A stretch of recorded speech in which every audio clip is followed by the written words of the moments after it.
He wound up the whole second half at Chicago because they had the home play, the NFC Championship game, riding the bike in the second half as Caleb Haney replaced him. And Aaron Rodgers almost coughed up that one, but managed to survive. And if you look at his QBRs for the 4 games, the next one was at Seattle. All of them have been on the road, obviously. At Seattle, at Atlanta, and then last year at San Francisco. His average QBR for those 4 games has been 58. Yeah. That's just a little above average because he's been mostly average in those games, and he's 1-3 in those games. But if you look at his defense has been below average in those games. You look at the games that he's lost. You look at last year, San Francisco, how many points did his defense give up? If you look at the year they lost to Atlanta, how many points did his defense give up? Granted, Aaron Rodgers could have played a lot better in some of those ball games. Last year at San Francisco, he had a QBR of 23 because he coughed it up. Twice on interceptions, once on a lost fumble. Yeah, I mean, you see what happens when Brady's defense give up 30 points? They lose Super Bowls. So Tom Brady in championship games, obviously in the AFC, is 9-4. If you just look at their overall playoff records, Aaron has that one road run to a Super Bowl, right? Yes. Won it with 4 straight wins, 3 on the road, 1 neutral site. Right. And including that, he's 11-8 in the playoffs. 11-8. Tom is 32-11 in the playoffs. But let me ask you a question, Skip. Prior to this year, how many road playoff wins had Tom Brady had of those 32? Okay, fair enough. But since that Super Bowl run, Aaron Rodgers is 7-7 in the postseason. Right. 32-11. Again, he won a lot of games in the AFC East, so it gave him a lot more home games. But that's a 74% winning percentage. He's won 74% of his playoff games, while Aaron has won 58% of his playoff games. And you can talk defense all you want to me that Tom had the better defense, Tom had the better defense. Did he not? Did Tom have the better supporting cast on offense? Because I think you're seeing Bill Belichick get exposed right on schedule. It's what I've been trying to tell you for 5 years on this show. So if you don't mind me asking, Skip, if you're saying defense doesn't really matter, why do you... No, I'll give you slight edges on defense, although over the last 3 or 4 years, that has started to decline. Let me ask you a question. The greatest passing performance in postseason history, who has that? Well, Tom Brady Brady, right? does. And why didn't he win that game? Because Belichick's defense gave up 41 points to the backup quarterback. Thank you. That's what I'm saying. That's what I'm saying. Well, that's why I said in the last 4 years, that started to go way south. Yeah. Because in that game, Belichick inexplicably, mysteriously didn't play Malcolm Butler the whole game, who had played the most snaps of any player on his defense, and I still don't know what happened, and I think Tom Brady will never forgive or forget that one. Well, I think Aaron Rodgers' defense gave up 40 points to Atlanta in that championship game. Okay. Skip, this is what Aaron Rodgers, and you mentioned it, he's talked about this basically from the beginning of the season. Aaron Rodgers believes that had I had more NFC championship games at Lambeau, I would have more appearances than the Super Bowl. So now this is his opportunity. This is what he's talked about. Tom Brady got out of New England and says, I do not have the weapons, I do not have the people around me to get to and compete for Super Bowls. That's all I'm judged by. That's all I care to play up. I don't care about stats. I don't care about 500-600 passing touchdowns. I don't care about 80,000 passing yards. Super Bowls is what drives this man. And he realized he did not have the talent. Coach Belichick could no longer shop for the grocery and give him a menu that could go out there and he would like. Okay. So he's like, I'm loading up. Like Jed Clamper did, Skip, he loaded up the truck and moved to Beverly Hills. He loaded up the truck and headed south. And he landed in Tampa. So there's a lot of pressure on Tom Brady as Aaron Rodgers because Tom Brady left Coach Belichick for one reason. It wasn't just to get away. It was to get away and win, to show I can win without you. Okay, but Belichick clearly wanted to show I can win without him. Yeah, they wanted to show they... Okay, all right, so I got that. But this is the only way I will ever compare Bill Belichick to Michael Jeffrey Jordan. They're similar in team building because Michael Jordan, I hate to even have to talk about this, but I always do, as a GM in Charlotte, he's proving to be the worst in the history of the league. They are an atrocity. In team building. I thought you were going to say they were the same in ruthlessness. No, well, I'll give you that. Because they are pretty callous, Skip. All right, but Belichick is getting more and more exposed as a team builder because he did give Tom Randy Moss for a minute. Right. He had him for a minute. It was really just the 2007 run because then Randy started to unravel right after that. Right. So I will give you that one. But After that, you start comparing help on offense. Well, look who Aaron has had. These are Pro Bowl receivers, starting with our man Greg Jennings and Randall Cobb and Jordy Nelson and obviously Devontae over the last 4 years. Skip, the thing that Coach Belichick, the reason why Coach Belichick doesn't get more criticism for his team building, because what? He hit on Brady, he hit on Gronk. Okay.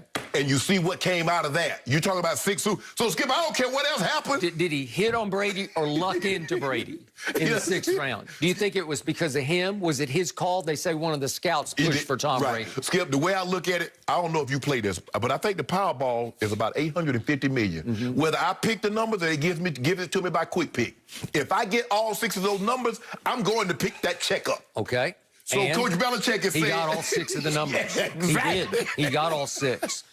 And that man not only became the greatest quarterback to me, but he became the greatest leader. And he was able to rise above Belichick and allow Belichick to be completely, to me, out of control as a head coach, because he got to coach however he wanted. Right. If it was his way or the highway, and if he didn't like your act, he sent you packing because he could get away with it because he had the GOAT quarterback. You're exactly right. Because if one time, if Brady would have ever bucked at anything Coach Belichick said or done, then you'd have had other guys doing it. But Skip, if that guy stays in line, as accomplished as he is, and as financially set as he stay in line, how can anybody else get out of line? You've heard guys say when they go try to get a contract with Coach Belichick, and the first thing he said, well, Brady makes this. We can't pay you more than Brady. Okay. So, all right. So if Brady would have said, I need $30 million to stay, then everybody else's salaries could have gone up. Okay, but he didn't. He did not. Okay, so I'm back to my only point that I give you. If you want to talk about box office appeal, Aaron's got it, because even I'm fascinated watching him, because to me, from what I know about this game and about playing that position, he has the worst footwork of any quarterback I've ever watched, and it does not matter. It actually adds to his mystique because everything is off balance. It's like... Yeah, it's unbelievable the way you release throw the ball. is so quick, but the footwork is horrendously bad.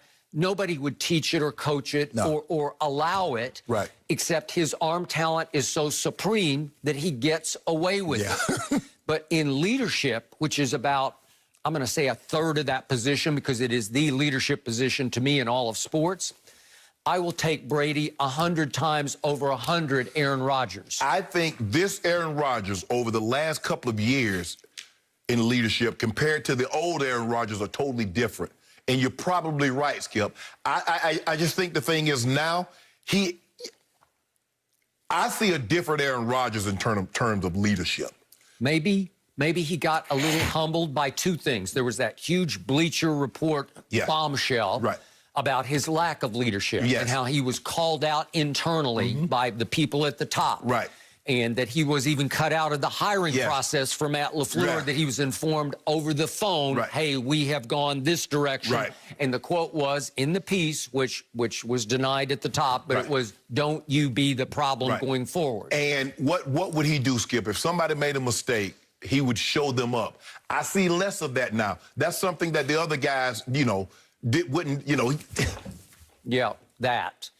I see less of that now, Skip. I don't see that anymore. All right, I'll buy that. I think he has realized that as he gets into his middle 30s and he's starting to think about 40, that all that really matters anymore is what has always mattered to the guy up in Foxborough, which is you got to figure out how to go win another Super Bowl. See, the thing that happened to Brady, Skip, that doesn't happen to most, it happened to Mahomes, is that when you have that type of success early, you see, Rodgers had to wait a minute. First of all, he had to sit the bench for 3 years, and then it took him another 3 years to win the championship.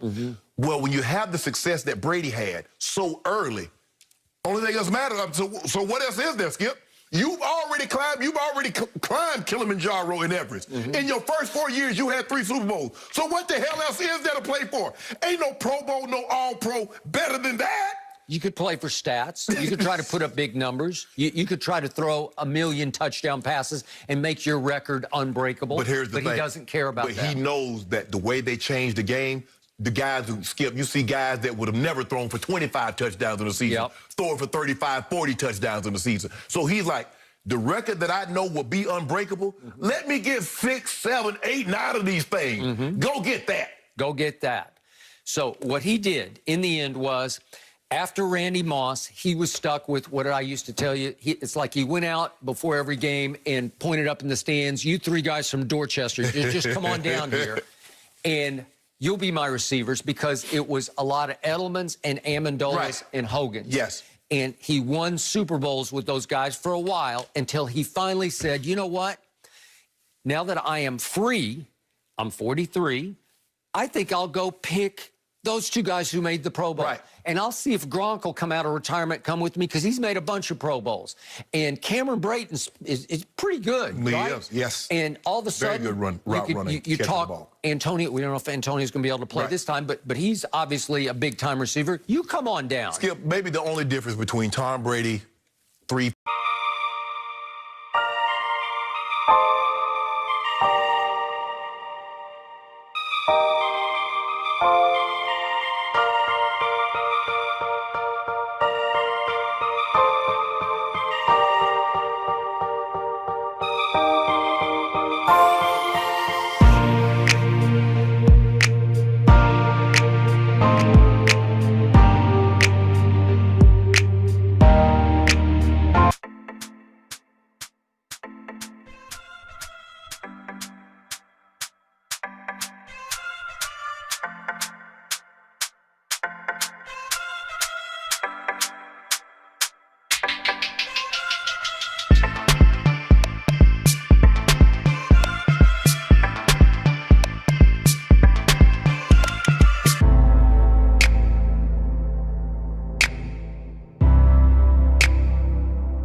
Games, the only one he won was when Jay Cutler got stuck on the bicycle because he had, some sort of knee injury. I'm still not sure what it was, but it was badly sprained. I think it was like a grade 1 sprain. And he wound up the whole second half at Chicago, because they had the home play, the NFC Championship.